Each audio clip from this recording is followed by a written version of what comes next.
Hindi pa po natatapos ang problemang dulot ng walang humpay na pag-ulan at pagbaha. Sa ibang lugar, kinatatakutan na rin ang pagkalat ng sakit na leptospirosis na nakukuha mula sa ihi ng daga na nahahalo sa baha.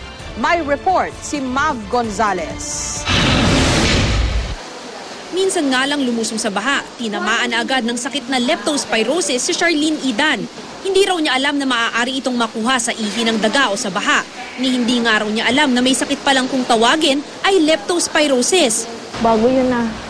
So, bagong sakit yun na. Talagang masakit na yung katawan ko eh. Hindi ko na kaya. Parang ako nilumpo. Parang dinaganan ako ng bato.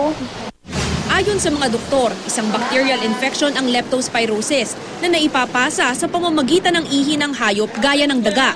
Maaaring pumasok ang bakterya sa bukas na sugat o iba pang opening sa katawan tulad ng mata at private parts.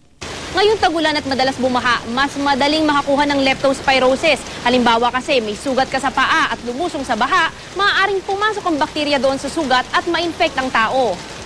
Karaniwang lumalabas ang mga sintomas nito ilang araw pa matapos magkasakit. Kaya naman si Josephine Regaspe, hindi pa raw agad nagpadala sa ospital.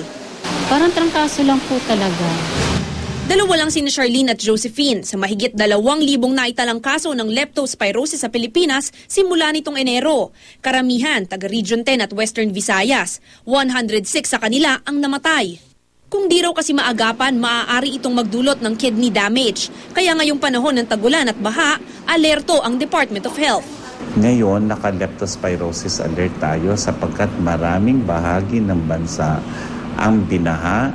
Pinaghahandaan natin yung mga ospital kasi may iilan sa kanila na mangangailangan ng dialysis. Para makaiwas sa leptospirosis, paalala ng DOH, huwag lumusong sa baha.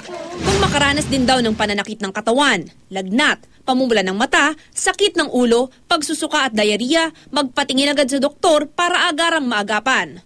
Mav Gonzalez, GMA News.